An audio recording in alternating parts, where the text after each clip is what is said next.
galerinha! Aqui é a Sabrina, sua audiobooker preferida. Gostaria de apoiar o canal? Chave Pix na descrição. Obrigada pela ajuda. Dito isso, vem ouvir comigo. 14. 1. O juiz Wargrave tinha sido levado para o seu quarto e colocado na cama. Depois, todos os outros desceram novamente e estancaram no saguão trocando olhares. Coube a Blor em tom severo lançar a pergunta. E agora o que fazemos? Lombard respondeu animado. Pegar alguma coisa para comer. Precisamos comer, sabe?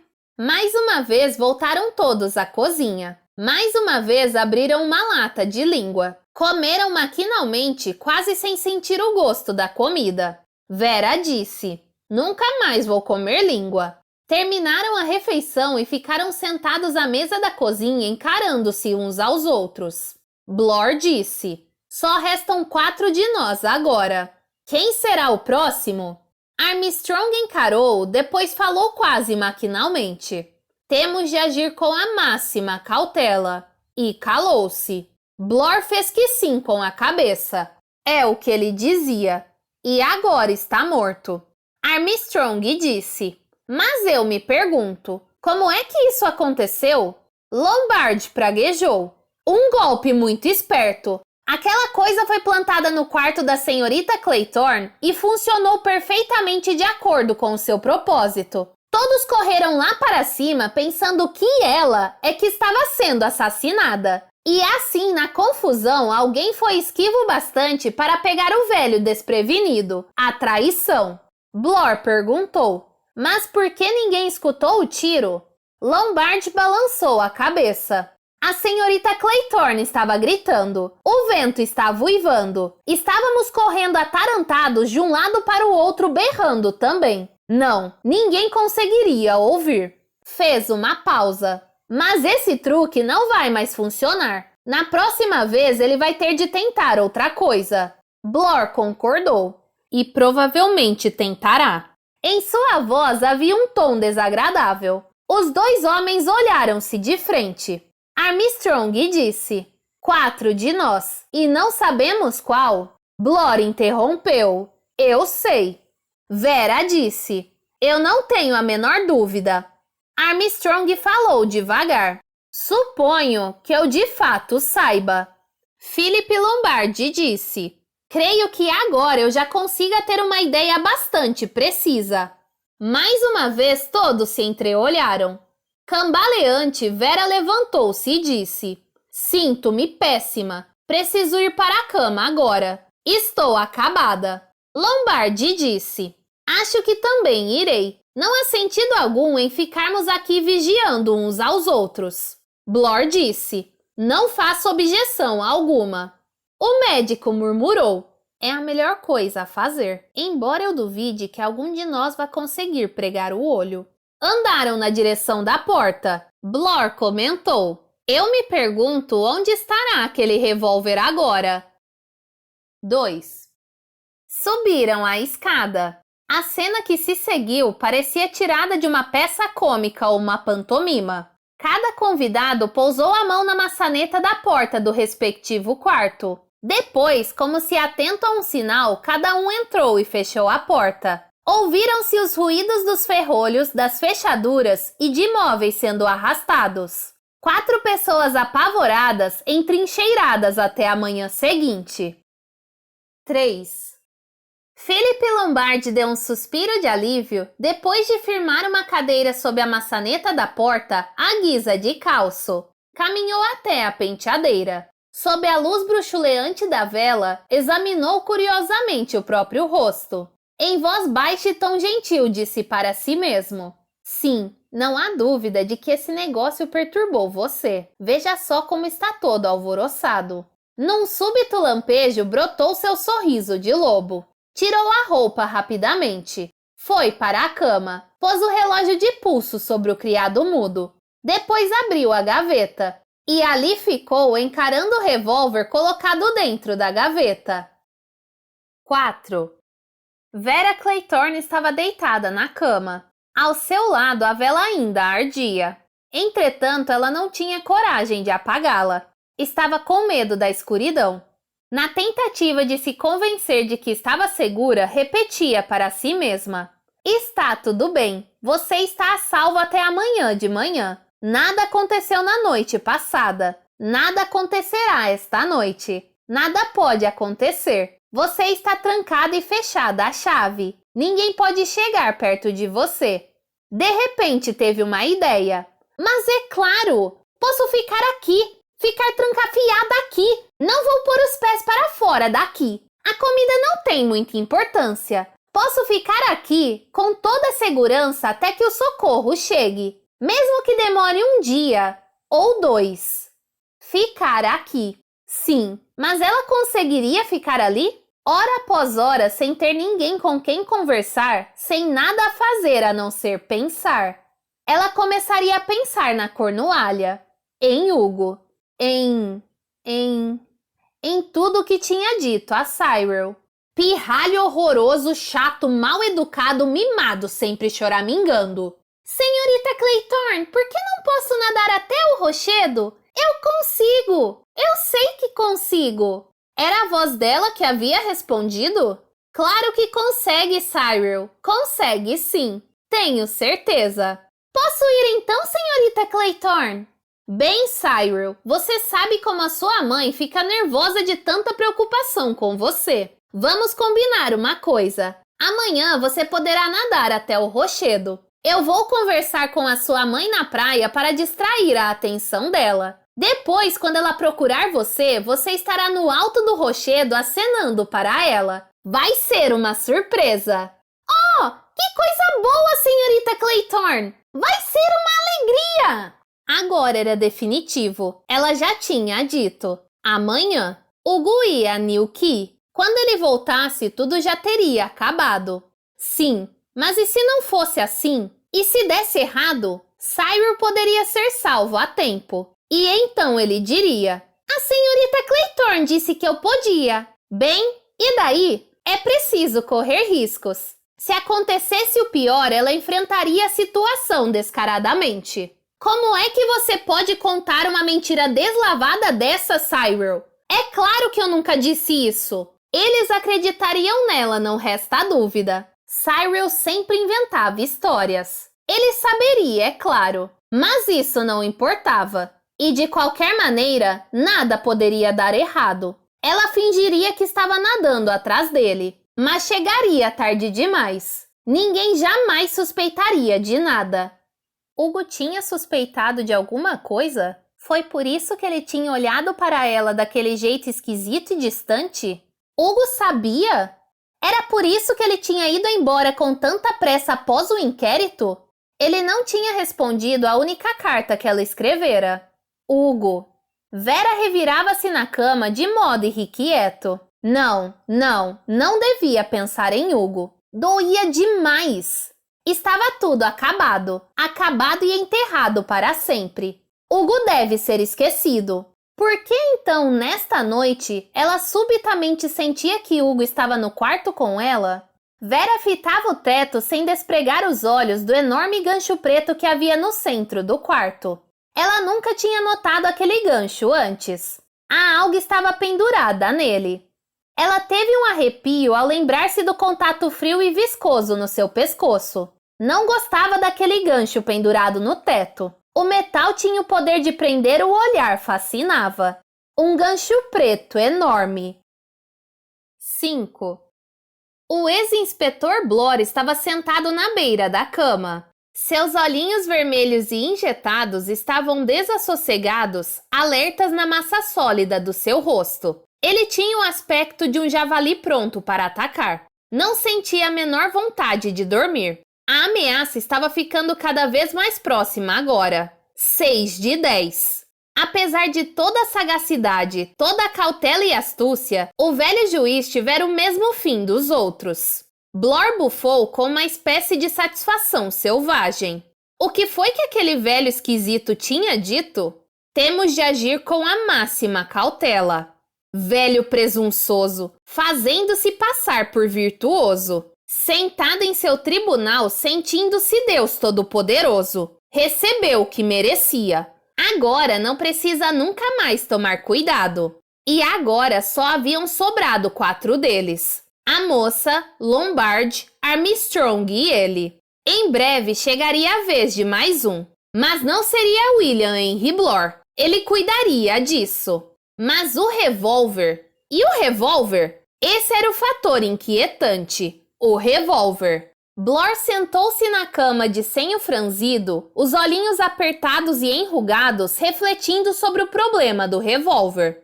No silêncio, pôde ouvir o relógio bater as horas no andar de baixo. 00:30.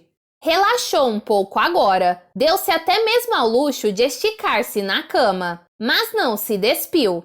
Ficou deitado pensando, repassando toda a história desde o começo, metódica e laboriosamente, como costumava fazer nos seus tempos de policial. No fim das contas, o que valia mesmo era a meticulosidade e a eficácia. A vela estava se extinguindo. Depois de verificar se os fósforos estavam ao alcance da mão, apagou-a. Estranhamente, achou a escuridão inquietante. Era como se medos milenares tivessem despertado lutando pela supremacia de seu cérebro. Rostos flutuavam no ar. A cara do juiz, a cabeça coroada com aquela ridícula peruca de lã, a face morta e fria da senhora Rogers, o rosto convulso e arroxeado de Anthony Marston. Outro rosto, pálido de óculos com um bigodinho cor de palha. Um rosto que ele já tinha visto uma vez. Mas quando? Não na ilha. Não, muito antes disso. Engraçado, ele não sabia como definir com palavras. Um tipo bobo e simplório de rosto, como uma careta para dizer a verdade. O sujeito parecia um tanto quanto otário. Mas é claro! A lembrança tomou-o de assalto e foi um verdadeiro choque. Lendor! Estranho pensar que tivesse esquecido completamente dos traços da fisionomia de Lendor. Ainda ontem tinha tentado lembrar-se da cara do sujeito e não conseguira. E agora ali estava o rosto dele com todos os traços claros e nítidos como se tivesse visto um dia antes. Lendor era casado. Sua mulher era uma mulherzinha mirrada, pequenininha e magra com uma cara aflita. Tinha também uma filha, uma mocinha por volta dos 14 anos. Pela primeira vez, Blore perguntou-se que fim aquela família teria levado. O revólver. Onde tinha ido parar o revólver? Isso era muito mais importante. Quanto mais pensava nisso, mais intrigado ficava. Não entendia a questão do revólver. Alguém na casa estava com o revólver. Lá embaixo, um relógio soou. 1 da manhã. O fluxo de pensamentos de Blore foi subitamente interrompido. Ele se sentou na cama repentinamente alerta, pois ele tinha ouvido um ruído, um som bem leve abafadiço, em algum lugar próximo à porta de seu quarto. Alguém estava se esgueirando pela casa às escuras. Sua testa começou a porejar. Quem era, movendo-se às escondidas em silêncio pelos corredores? Alguém que não tinha em mente nada de bom. Isso ele podia apostar. Sem fazer o menor ruído, apesar de todo o peso do seu corpo, saiu da cama e em 2 passadas largas colou o ouvido à porta e ficou à escuta. Mas não ouviu novamente o ruído. Porém, Blore estava convencido de que não tinha se enganado. Ouvira de fato um som de passo junto à sua porta. Os cabelos se arrepiaram levemente. Mais uma vez conheceu o medo. Alguém se esgueirava furtivamente no meio da noite. Ele ficou à escuta, mas não ouviu de novo o ruído. E agora uma nova tentação o atacava. Queria desesperadamente sair e investigar. Se pelo menos pudesse ver quem andava zanzando e espreitando na escuridão. Mas abrir a porta seria um gesto insensato. Muito provavelmente era isso que a figura de Tokai estava esperando. Quem sabe até havia de propósito se deixado ouvir por Blore, contando que ele sairia para investigar. Blore manteve-se de pé imóvel com o corpo rígido escutando. Agora ouvia ruídos por toda parte, coisas estalando, crepitando, farfalhando, sussurros misteriosos. Mas seu cérebro realista e obstinado conhecia esses sons pelo que eram. As criações da sua própria imaginação exaltada. Então, de repente, ouviu algo que não era imaginação. Passos muito suaves, bastante cautelosos, mas claramente audíveis para um homem que, como Blor naquele instante, aplicasse toda a sua capacidade auditiva. Naquele momento, Blor era literalmente todo ouvidos. Os passos avançaram com suavidade pelo corredor. Tanto o quarto de Armstrong quanto o de Lombard ficavam mais longe do topo da escada que o seu. Passaram de mansinho pela sua porta sem hesitação nem vacilo. Ao constatar que os passos não pararam, Blor decidiu-se. Pretendia ver quem era. Os passos tinham definitivamente passado por sua porta rumo à escada. Onde é que o sujeito estava indo? Quando Blor por fim passou a ação, agiu com surpreendente rapidez para um homem que parecia tão pesado e lento. Andando na ponta dos pés, voltou à cama, meteu no bolso a caixa de fósforos, tirou da tomada a luminária do criado mudo, apanhou o suporte e enrolou o fio ao redor. Era uma peça de cromo com uma pesada base de ebonite. Uma arma útil. Silenciosamente atravessou o quarto, retirou a cadeira que calçava a maçaneta da porta e, com precaução, abriu a fechadura e os ferrolhos. Saiu para o corredor.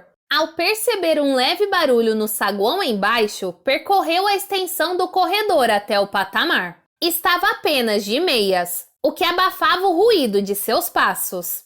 Nesse momento, entendeu por que tinha ouvido com tanta nitidez todos aqueles sons. O vento havia se aquietado completamente e o céu devia estar limpo. Um luar pálido penetrava pela janela entre dois lances da escada, iluminando o saguão embaixo. Por um instante, Blor vislumbrou um vulto que acabava de sair pela porta da frente. Já estava prestes a lançar-se escada abaixo e perseguir a figura quando se deteve. Mais uma vez, quase agira como um tolo. Aquilo talvez fosse uma armadilha, um chamariz para atraí-lo e convencê-lo a sair da casa. Mas o que o outro homem não percebera é que tinha cometido um engano entregando-se direitinho nas mãos de Blor. Pois dos 3/4 ocupados, um devia estar agora vazio. Tudo o que precisava fazer era verificar qual. Blor voltou rapidamente pelo corredor. Parou primeiro diante da porta do quarto do Dr. Armstrong e bateu. Não houve resposta. Esperou 1 minuto. Depois foi até o quarto de Philip Lombard. Ali a resposta veio imediatamente. Quem é? Blor. Acho que Armstrong não está no quarto dele. Espere só um instante. Foi até a porta do final do corredor e bateu. Senhorita Clayton! Senhorita Clayton!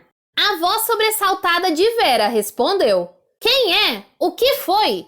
Está tudo bem, senhorita Clayton. Espere 1 minuto. Daqui a pouco eu volto.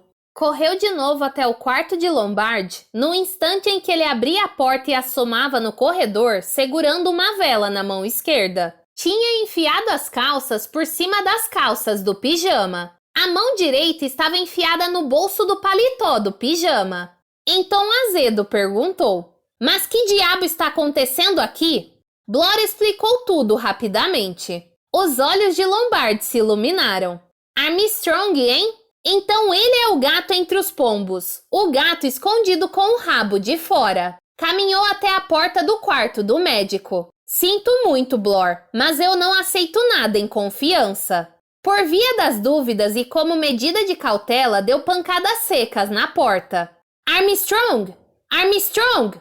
Não houve resposta. Lombard ajoelhou-se e espiou pelo buraco da fechadura. Cautelosamente inseriu o dedo mínimo no buraco e disse: a chave não está do lado de dentro da porta. Blor concluiu. Isso significa que ele fechou a porta por fora e levou a chave. Philip fez um gesto afirmativo com a cabeça. Precaução óbvia. Nós o pegaremos, Blor. Desta vez, nós o pegaremos. Espere meio minuto. Correu até a porta de Vera e chamou. Vera? Sim. Estamos caçando Armstrong. Ele não está no quarto. Aconteça o que acontecer, não abra sua porta. Entendeu? Sim, entendi. Se Armstrong aparecer aqui e disser que eu fui morto ou que Blor foi morto, não dê ouvidos a ele. Entendeu? Só abra a porta se Blor e eu falarmos com a senhorita. Entendeu? Vera respondeu. Sim, não sou uma tola completa. Lombard pôs fim à conversa. Bom, e juntou-se a Blor dizendo. E agora, atrás dele, a caçada começou. Blor disse. É melhor tomarmos cuidado. Ele tem o revólver, lembre-se. Philip Lombard desceu a escada rindo a socapa. Aí é que o senhor se engana. Abriu a porta da frente e comentou. O trinco está puxado, para que ele pudesse entrar de novo facilmente. E continuou. O revólver está comigo. Enquanto falava, mexeu no bolso e deixou à vista metade da arma. Encontrei na minha gaveta esta noite. Alguém colocou lá novamente. Blor estancou no degrau da porta. A expressão de seu rosto havia se alterado. Lombard percebeu e impaciente disse. Não seja um idiota de uma figa, Blor. Não vou atirar no senhor. Volte e trancafice de novo no quarto se quiser. Eu vou atrás de Armstrong. E saiu para o luar. Depois de um instante de hesitação, Blor seguiu.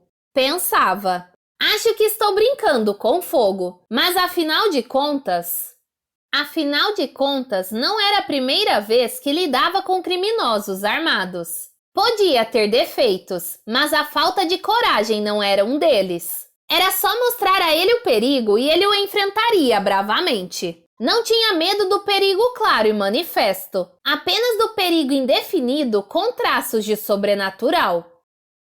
6. Vera, deixada sozinha à espera dos resultados, levantou-se e vestiu-se. Uma ou duas vezes lançou olhares rápidos para a porta. Era uma boa porta, bastante sólida. Estava fechada a chave e aferrolhada, e tinha uma cadeira de carvalho travando a maçaneta. Não podia ser arrombada. Certamente não pela ação do Dr. Armstrong, que não era um homem fisicamente vigoroso. Se ela fosse o Dr. Armstrong e tivesse a intenção de assassinar alguém, faria uso da astúcia e não da força. Vera entreteve-se em refletir sobre os meios que ele poderia empregar. Poderia, como Philip havia sugerido, anunciar que um dos outros dois homens estava morto. Ou possivelmente podia fingir que ele próprio estava mortalmente ferido, arrastando-se e gemendo até a porta dela. Havia outras possibilidades. Podia informá-la de que a casa estava pegando fogo. Mais ainda, ele próprio era capaz de incendiar a casa. Sim, isso seria uma possibilidade. Atrair os outros dois homens para fora da casa e depois, tendo preparado de antemão uma trilha de gasolina, atear fogo. E ela, feita uma idiota, continuaria trancafiada no seu quarto até que fosse tarde demais. Vera caminhou até a janela. A situação não era tão ruim assim. Em caso de emergência, era possível escapar por ali. Isso significava que teria de cair. Mas, convenientemente, havia um canteiro de flores bem embaixo. Ela se sentou e, apanhando seu diário, começou a escrever numa letra clara e fluente. É preciso passar o tempo. De repente, enrijeceu o corpo em posição atenta. Tinha ouvido um ruído. Era, pensou ela, o som de vidro sendo quebrado. E vinha do andar térreo. Aguçou o ouvido, mas o som não se repetiu. Ouviu, ou pensou ter ouvido, sons de passos furtivos, rangidos nos degraus da escada, um roçar de roupa, nada definido. E ela concluiu, como Blor fizera antes, que essa saraivada de ruídos provinha unicamente da sua própria imaginação. Porém, pouco depois, ouviu sons de natureza mais concreta. Pessoas andando lá embaixo, um murmúrio, vozes sussurrando. E então, o som muito nítido de alguém subindo a escada. Portas abrindo e fechando. Pés que subiam até o sótão. Mais ruídos lá em cima. Por fim, os passos fizeram-se ouvir no corredor. Lombard disse: Vera, tudo bem? Sim. O que aconteceu? Blor perguntou. Vai nos deixar entrar? Vera foi até a porta. Retirou a cadeira, virou a chave, deslizou o ferrolho. Abriu a porta. Os dois homens estavam ofegantes com os pés e a barra das calças ensopados. Ela repetiu a pergunta. O que aconteceu? Lombard encarregou-se de responder. Armstrong desapareceu. 7. Vera exprimiu espanto. O quê?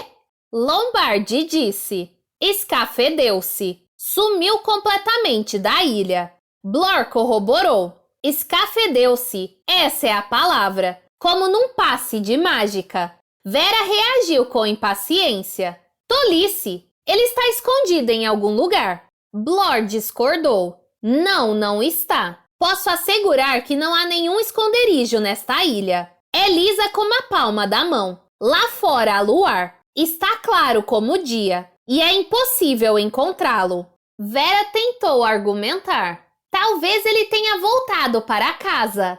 Blor disse. Já pensamos nisso. Já reviramos a casa de cima a baixo. A senhorita deve ter ouvido nossa movimentação. Ele não está aqui, estou dizendo. Desapareceu. Evaporou-se, sumiu.